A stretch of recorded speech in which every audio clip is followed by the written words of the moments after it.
High guys and welcome to new video. আর আজকে আমরা দেখতে চলেছি কিভাবে ইলেকশনে প্রচার করছে।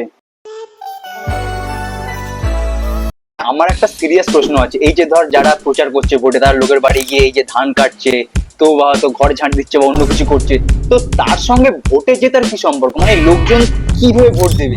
যে ও আচ্ছা, এই আমাদের বাড়িতে এসে ঘরটা পরিষ্কার করে গেছে, তাহলে একেই ভোট দিই, তাহলে এ হয়তো রোজ আমার বাড়িতে ঘর পরিষ্কার করতে আসবে। মানে আমার আর বাড়ি নেই, বাড়িটা পার্টি অফিস হয়ে গেছে। এখানে সিপিএম, ওখানে টিএমসি, আবার এখানে বিজেপির এতগুলো ঝান্ডা, আবার আমার ওই দেয়ালে দীপশিতা ধর। মানে আর কি বলবো, কিছু বলার নেই। সেকুলার পার্টি হয়ে গেছে আমাদের বাড়ি। এটা কেউ জিজ্ঞেস করে না যে মানে তোমার বাড়িতে এই পার্টির রং করবো কিনা বা এরকম কিছু? মানে র্যান্ডামলি লোকের বাড়িতে এসে রং করে দিয়ে চলে যায়।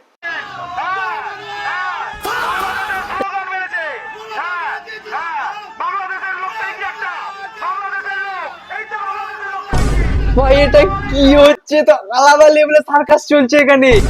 চুমু চুমু খেয়ে কে ভোট প্রচার করে ভাই? চুমুশ্রী প্রকল্প শুরু হচ্ছে এবার। তৃণমূল বিজেপি ভাই ভাই, বাংলা বাঁচাতে ব্রাহ্মণ চাই।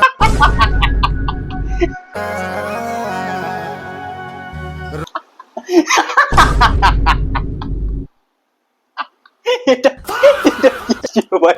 এটা কি? রঘুনাথপুর বিধানসভা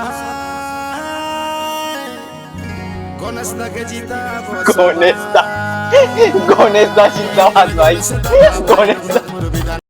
বাংলার মুখ্যমন্ত্রীকে বিয়ের প্রস্তাব।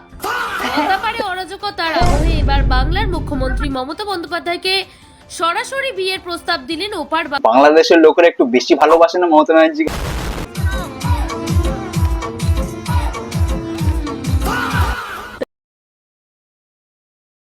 শি ফার্স্ট ডেটে ভালো কিছু আউটফিট পরে আসবে মি। ভিডিওর কমেন্ট গুলো দারুণ ফানি। কে লেগেছে? মমতা ব্যানার্জি হাজবেন্ড।